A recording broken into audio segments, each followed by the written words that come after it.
All right. Let me move on with the show. Trying to squeeze a few more things in before we get out of here.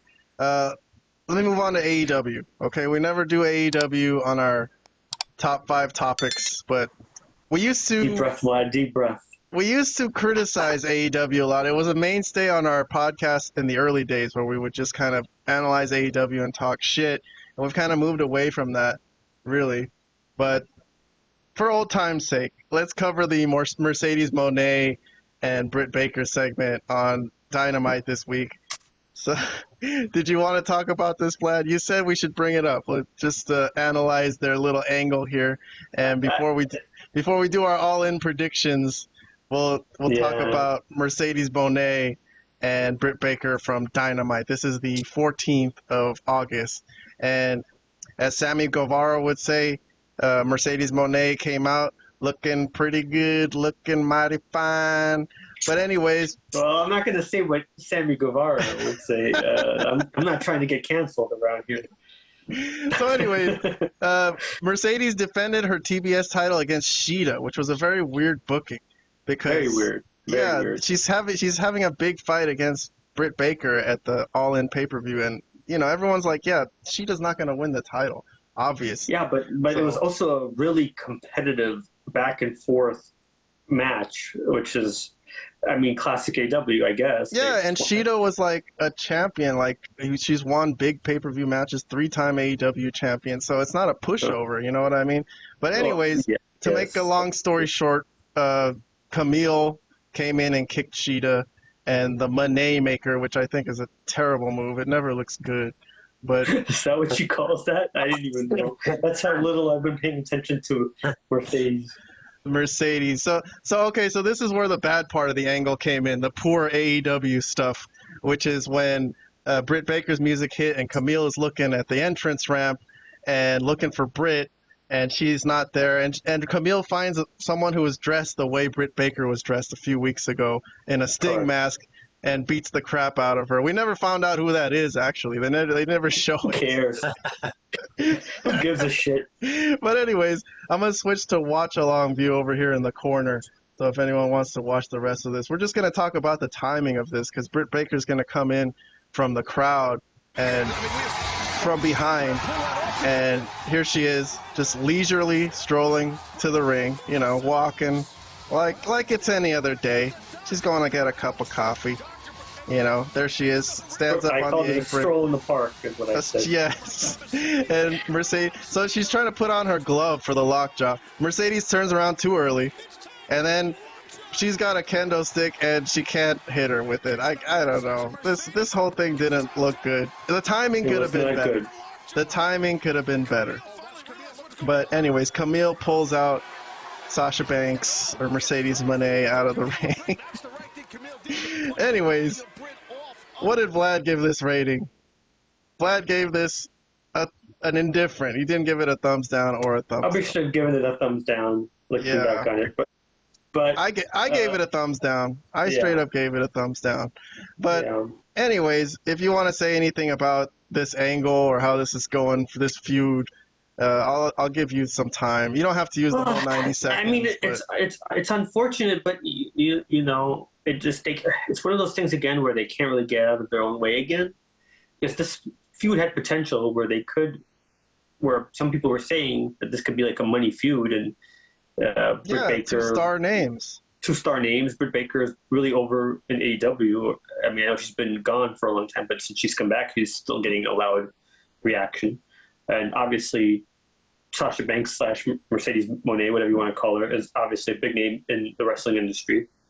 But after the first week, this thing has really tailed off for me, and it's really been pretty bad, honestly, ever since. Well, yeah, there was that suspension in the middle that kind of that hurt. That threw a whole wrench into the whole thing.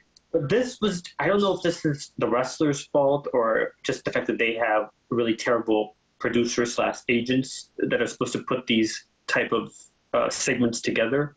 But somebody missed their cue, and I don't know what the hell Britt Baker was doing. If she was supposed to do a run-in from the back, she was like not supposed to walk like she's I don't know. She should have been hustling to get to the ring to beat her up is the point. It's little things like that that really, I mean, that become big things because it kind of ruins a segment and doesn't make it believable. And as you said, you could see Mercedes turn around and actually see her the first time, and then she had to like pretend like she didn't see her, and then she had to turn around again. It was just not good overall. And I don't know. I'll leave it at that. It just was not very good. Yeah, it's all right. Well, Robert, it's up to you if you'd like to make any comments about Mercedes and Britt. Since we haven't talked to AEW.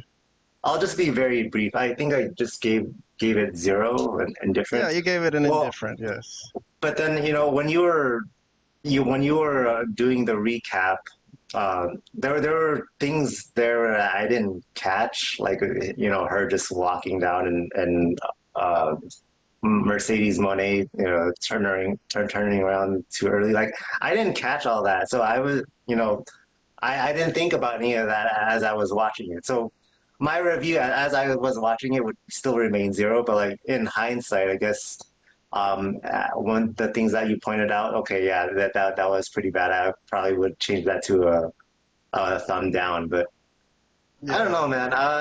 The beginning of the feud did get my attention. It was intriguing at first. Not so much now, but I'll still watch it given the their in-ring talent. But so far, this build-up has really tailed off for me.